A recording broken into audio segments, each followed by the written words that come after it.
दोस्तों नमस्कार, national health media पर आपका स्वागत है। इस वक्त देश में चर्चा छिड़ी हुई है अल्पसंख्यक और बहुसंख्यक विवाद पर। दरअसल इस मुद्दे को सुप्रीम कोर्ट के अधिवक्ता अश्वनी उपाध्याय ने उठाया है। उन्होंने सुप्रीम कोर्ट में वाद दायर किया था। इस वाद पर सुनवाई करते हुए सुप्रीम कोर्ट आगे बढ़ रहा है। सुप्रीम कोर्ट में मामले की सुनवाई 10 मई को फिर होगी। इस बीच यह चर्चा पूरे देश में बहुत तेजी से आगे बढ़ चुकी है। इस मामले को समझना भी बेहद जरूरी है। देश भर में हिंदू आबादी भले ही 80% के आसपास बताई जाती हो, लेकिन देश के 9 राज्य वर्तमान में ऐसे हैं जहां हिंदुओं की आबादी 3 से 38% तक सिमट गई है। इन राज्यों में जिनमें हिंदुओं की आबादी कम है, उनमें सबसे ज़्यादा पूर्वोत्तर के राज्य हैं। पूर्वोत्तर के जिन राज्यों में हिंदुओं की आबादी बेहद सीमित है, उनमें मिजोरम, मेघालय, अरुणाचल प्रदेश, मणिपुर, नागालैंड हैं। अन्य प्रदेशों में जम्मू कश्मीर, पंजाब, लद्दाख और लक्षद्वीप हैं। पंजाब इनमें इकलौता ऐसा राज्य है जिसमें सिख सर्वाधिक संख्या में हैं। पूर्वोत्तर के ज़्यादातर राज्यों में ईसाई बहुसंख्यक हैं। जम्मू कश्मीर और लद्दाख, लक्षद्वीप में मुस्लिम आबादी बहुसंख्यक है। मसला केवल अल्पसंख्यक और बहुसंख्यक तक ही सीमित नहीं है। बहस छिड़ी है तो दूर तक जाएगी, लेकिन यह समझने की जरूरत है कि यह चर्चा छिड़ी क्यों। दरअसल इन राज्यों में भी जिनमें हिंदू अल्पसंख्यक हैं, उनको बहुसंख्यक माना जाता है और उनको इस कारण कानून में छिपे हुए अदृश्य शक्तियों को, अदृश्य इसलिए कह रहा हूं क्योंकि कानून में तमाम खामियां हैं जिनके कारण अल्पसंख्यकों को बहुसंख्यक माना जा रहा है और बहुसंख्यक को अल्पसंख्यक माना जा रहा है। तो जिन राज्यों में हिंदू अल्पसंख्यक हैं, उनको अल्पसंख्यक का दर्जा नहीं मिला है, इसलिए अल्पसंख्यकों को मिलने वाली सुविधाएं भी उन्हें नहीं मिलती हैं। अश्वनी उपाध्याय ने उठाया है इस मुद्दे को और उन्होंने सुप्रीम कोर्ट से यह गुहार लगाई है कि प्रभावित राज्यों में हिंदुओं को, सिखों को, जैनों को अल्पसंख्यक का दर्जा दिया जाए। जिन राज्यों में हिंदू अल्पसंख्यक हैं, उनको अल्पसंख्यक माना जाए।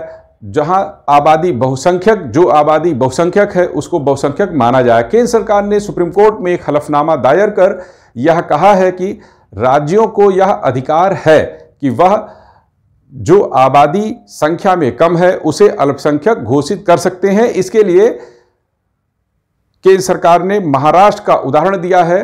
इसी आधार पर केंद्र सरकार ने कहा कि दूसरे राज्य भी ऐसा कदम उठा सकते हैं। इसमें केंद्र सरकार को हस्तक्षेप करने की जरूरत नहीं है। फिलहाल सुप्रीम कोर्ट इस मामले में क्या फैसला लेगा, यह बाद की बात होगी। लेकिन याचिका दाखिल करने वाले सुप्रीम कोर्ट के अधिवक्ता अश्वनी उपाध्याय का यह मानना है कि देश में अब अल्पसंख्यक और बहुसंख्यक जैसे मुद्दे को पूरी तरह खत्म कर दिया जाना चाहिए। एक देश एक कानून का विधान लागू किया जाना चाहिए।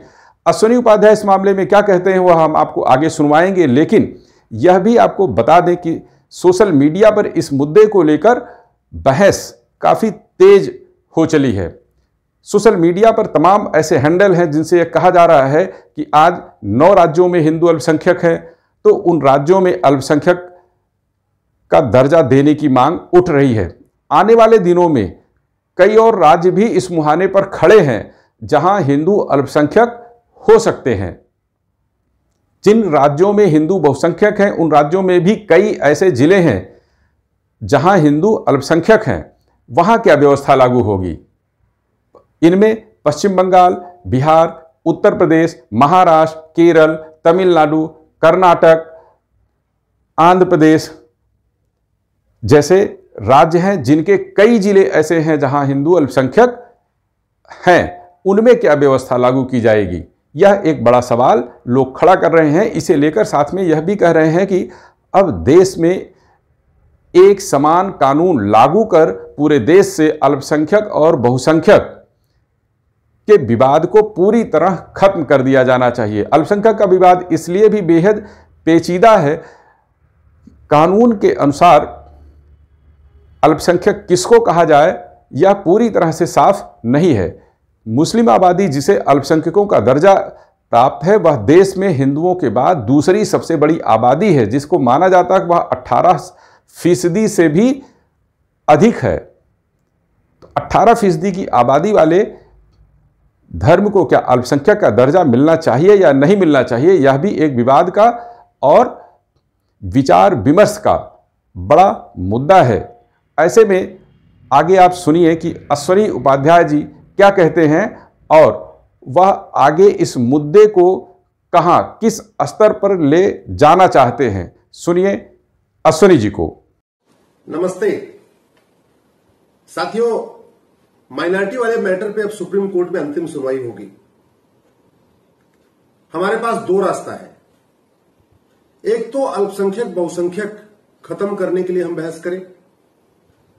जो दो कानून कांग्रेस ने बनाए थे 1992 में, अल्पसंख्यक आयोग कानून और 2004 में अल्पसंख्यक आयोग शिक्षण संस्थान कानून, उन दोनों कानूनों को खत्म करने के लिए बहस करें।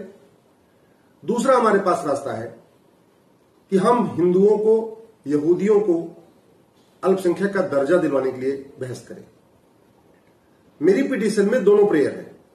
प्रेयर ए है अल्पसंख्यक बहुसंख्यक खत्म किया जाए, 1992 का नेशनल माइनॉरिटी कमीशन एक्ट खत्म किया जाए, 2004 का national minority commission education institution act खत्म किया जाए।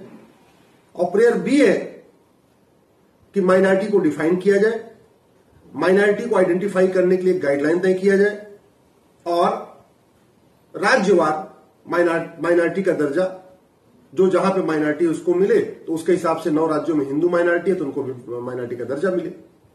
अब मेरा आपसे आग्रह है, आप इस विषय को अच्छी तरीके से समझ बूझ के मुझे बताइए। आप लोगों की जो राय आएगी उसी के अनुसार मैं सुप्रीम कोर्ट में बहस करूंगा। पहला ऑप्शन है अल्पसंख्यक कानून खत्म हो, अल्पसंख्यक शिक्षण संस्थान कानून खत्म हो। उसका मतलब यह हुआ कि अल्पसंख्यक आयोग खत्म हो और अल्पसंख्यक कल्याण मंत्रालय खत्म हो। दूसरा, अल्पसंख्यक की परिभाषा हो, राज्यवार अल्पसंख्यक को आइडेंटिफाई करने की गाइडलाइन बने, जो भी है 1% वाला अल्पसंख्यक है, 2% वाला है, 10% वाला है, और उसी के अनुसार 9 राज्यों में हिंदुओं को भी अल्पसंख्यक का दर्जा मिले। आप अपनी राय जरूर दीजिएगा।